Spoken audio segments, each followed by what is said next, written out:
Vibes of Purnima. ஒருவர் இறந்த பின் ஏன் சில நாட்கள் நம்ம சமைக்க மாட்டோம்? இது என்னைக்காவது ஒரு நாள் யாராவது யோசிச்சிருக்கீங்களா? நிறைய கண்டலன்ஸ் போயிட்டு வந்தோம். நிறைய விஷயங்கள் நீங்க லைஃப்ல கிராஸ் பண்ணி வந்திருப்பீங்க. அப்போ ஒரு வீட்டுல கண்டலன்ஸ் நடந்ததுன்னா ஒரு 3 days ஒரு 5 days வந்து சமைக்க மாட்டாங்க. அதை நீங்க எல்லா இடத்துலயுமே நீங்க பார்த்துருக்கீங்க. அது ஏன் அப்படின்னு நீங்க யோசிச்சிருந்தீங்கன்னா, ஒரே விஷயம், அவங்க சோகத்துல இருந்திருப்பாங்க, துக்கத்துல இருந்திருப்பாங்க, அதனால சமைக்கல அப்படின்னு நீங்க நினைக்கலாம்.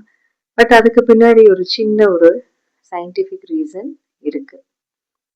ஒருத்தர் நம்ம விட்டு போகும்போது நம்ம அந்த கிரீஃப்லயும் அந்த ஒரு கவலையிலயும் நம்ம இருக்கும்போது கண்டிப்பா அந்த வீட்டுல யாருனாலையும் சமைக்க முடியாது. அது ஃபர்ஸ்ட் திங். ஆனா அந்த உண்மையும் தாண்டி ஒரு ஆழமான ஒரு விஷயம் இருக்கு. அந்த கிரீஃப் வந்து நம்மளுடைய மனசை ரொம்ப பாதிக்கும், பிளஸ் நம்ம உடம்பையும் ரொம்ப பாதிக்கும்.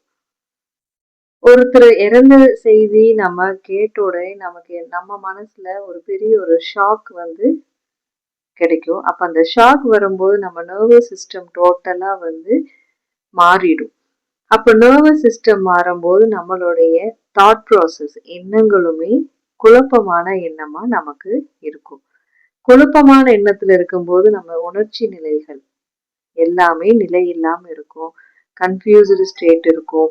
அப்போ நம்மளுடைய நரம்பு மண்டலம் ஓவர்லோட் ஆகி ரொம்ப ஸ்ட்ரெஸ்ஃபுல் ஆயிரும். அதனாலதான் நீங்க கண்டலன்ஸ் வீட்டுக்கு நீங்க போகும்போது உங்களுடைய மனசு ரொம்ப பாரமா இருக்கும்.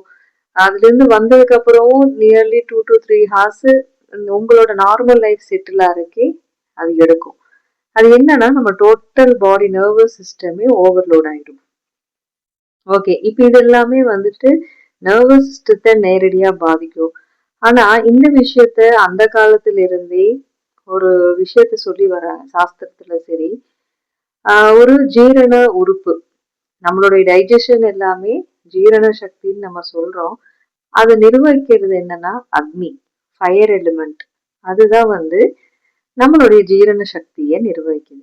அப்போ அந்த ஃபயர் எலிமெண்ட் வந்து என்ன ஆகும் அப்படின்னா, உள்ள வந்து நம்ம கிரீஃப் இருக்கும்போது, சாரோவா இருக்கும்போது, அந்த கவலையில நம்மளுடைய ஜீரண உறுப்பு பாதிக்கப்படும். கரெக்டா அந்த கட் வந்து ஒர்க் ஆக. ஸோ நம்ம வந்துட்டு அந்த கிரீஃப் இருக்கும்போது சமைக்காம 3 days ஸ்டாப் பண்ணி வச்சது அந்த காலத்துல அதுவும் ஒரு ரீசன். இன்னொன்னு வந்து இன்டர்னல் ஃபயர். அதுக்கு பேரு தான் ஜதராகினின்னு சொல்லுவாங்க. ஜதராகினின்னு என்ன? வயிற்றுல இருக்கக்கூடிய ஒரு ஜீரண சக்தி தீ, அதற்கு பேரு தான் ஜதராகினி. இது அந்த காலத்துல இருந்து சொல்லிட்டு இருக்காங்க. இது இன்டர்னல் ஃபயர். நம்ம சாப்பிடுற சாப்பாடை அது வந்து சத்துக்களா கன்வெர்ட் பண்றதுக்கு அந்த அக்னியில ஜதராகினின்னு சொல்றாங்க. அது என்ன ஆகும்னா, ஒருத்தர் இறந்து போகும்போது நம்ம மனசு பாதிக்கப்படும் போது அது கரெக்டா செயல்படாது. எக்ஸ்டர்னல் ஃபயர் எதுனா, நம்ம அடுப்புல சமைக்கிற தீ, அதையுமே 3 days ஸ்டாப் பண்றோம். ஸோ 2 ஃபயருமே ஸ்டாப் பண்றாங்க. ஓகே, ஒருத்தர் இறந்துட்டாங்கன்னா நமக்கு எல்லாமே அந்த நியூஸ் கேட்டோடனே ஒரு சின்ன ஷாக் வந்த உடனே நம்மளுடைய நர்வஸ் சிஸ்டமும் கொஞ்சம் அன்ஸ்டேபிளா ஒர்க் ஆகும். நம்ம ஸ்ட்ரெஸ் லெவல் கொஞ்சம் ஓவர்லோட் ஆகும். கவலை எச்சாகும் போது அது ஜீரண உறுப்பை பாதிக்கும். அப்படி பாதிக்கும் போது நமக்கு ஃபுட்டு வந்து சீக்கிரமா செரிமானம் ஆகாது. இன்னொரு டவுட் கூட உங்களுக்கு வரலாம், வீட்டுல சமைச்சு சாப்பிட்டா செரிமானம் ஆகாது, ஹோட்டல்ல வாங்கி சாப்பிட்டா மட்டும் செரிமானம் ஆகுமா அப்படின்னு ஒரு டவுட் வரலாம். The thing is that நம்ம அந்த டைம்ல மைண்ட் அன்ஸ்டேபிளா இருக்கும்போது ஹோட்டல்ல வாங்கினாலும் வீட்டுல சமைச்சாலும் ஜீரண சக்தி கம்மியா தான் இருக்கும். இன்னொரு விஷயம், சமைக்கும் போதெல்லாம் சொல்லுவாங்க, ஒருத்தரோட மனநிலை வந்து அந்த சமையல்ல தெரியும். நீங்க சந்தோஷமா சமைக்கும் போது அந்த ஃபுட்டோட டேஸ்டே வந்து ரொம்ப டிஃப்ரெண்டா இருக்கும். சோல்களோட கனெக்ட் ஆன மாதிரி இருக்கும். ஆத்மார்த்தமா நீங்க சாப்பிட்ட ஃபீல் வரும்.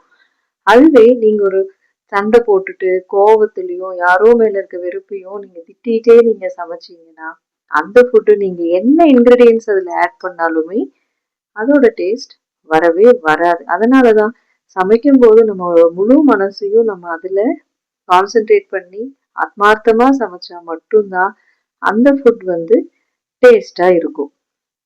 இது நிறைய பேர் கேள்விப்பட்டு நீங்க பார்த்துருப்பீங்க. இந்த விஷயத்தினாலதான் நம்மளுடைய முன்னோர்கள் வந்து ஒருத்தர் வீட்ல இறந்துட்டாங்கன்னா ஒரு 3 டேஸ் ஒரு 5 டேஸ் வந்து வீட்ல சமைக்காம என்ன பண்ணுவாங்கன்னா ஒரு பந்தல போட்டு வீட்ல அடுப்பு பத்த வைக்க மாட்டாங்க.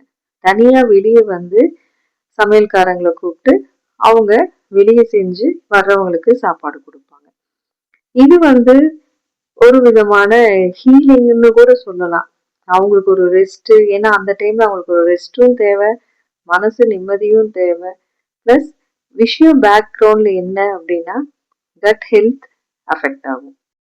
நம்மளுடைய டைஜஸ்டிவ் சிஸ்டம் பாதிக்கப்படும் போது அது டைரக்டா நம்மளுடைய பிரெயின் கனெக்ஷனையும் டிஸ்டர்ப் ஆகும். இது எல்லாமே சயின்டிபிக்கா ப்ரூவ் பண்ண விஷயம். அந்த காலத்துல எல்லாமே சொல்லி வச்சது எல்லாமே ஒரு சயின்டிபிக் கனெக்டடா தான் அவங்க சொல்லி வச்சாங்க. பட் இலைமறைவா காய்மறைவான்னு சொல்லுவாங்கல்ல, அது மாதிரி தெளிவா வந்து நமக்கு ஓப்பனா யாருமே அதை சொல்லலை. ஸோ நம்ம தான் வந்துட்டு அது சரியான அர்த்தங்களை புரிஞ்சு நம்ம நடந்துக்கணும். நம்ம ஃபாலோ பண்ற எல்லா மரபுகளுமே கடவுளுக்கு கிடையாது. ஒவ்வொரு விஷயங்களுமே மனிதனுக்காக எழுதப்பட்டவை மட்டும்தான். ஸோ நம்ம வந்து அதை கண்டிப்பா கரெக்டா ஃபாலோ பண்ணணும். நம்ம உடல்ல டைஜஸ்டிவ் பார்ட்டை இயக்குற எலிமெண்ட் எதுனா ஃபயர் எலிமெண்ட் தான். வெளியே கண்ணுக்கு தெரிகிற தீ, வயிற்றில் எரிகிற தீ எதுனா ஜதராகினி, அதுதான் ஜீரண அக்னின்னு சொல்லுவாங்க. இந்த வேர்டு வந்து உங்களுக்கு புதுசா தான் இருக்கும். இந்த ஜதராகினி தான் நம்மளுடைய வயிற்று பகுதியில அக்னியா இருந்து நம்ம சாப்பிடுற சாப்பாடு எல்லாமே வந்து செரிமானம். நீங்க என்ன மேம் புதுசா ஜதராகினிங்கிறீங்க, மோகினி அதெல்லாம் கேள்விப்படுற, இதுனா ஜதராகினி அப்படின்னு. இது ஒரு எனர்ஜி, அவ்வளவுதான். மனநிலையும் இது வந்து பாதிக்கும். இந்த விஷயம் கரெக்டா இருந்ததுன்னா உடல், மனம், ஆன்மா, ஆரோக்கியம் எல்லாமே. ஓகே, இந்த சின்ன விஷயம் இன்னைக்கு நம்ம ஷேர் பண்ணிட்டோம். இந்த விஷயம் உங்களுக்கு பிடிச்சிருந்ததுன்னா கண்டிப்பா கமெண்ட் பண்ணுங்க. Thank you friends.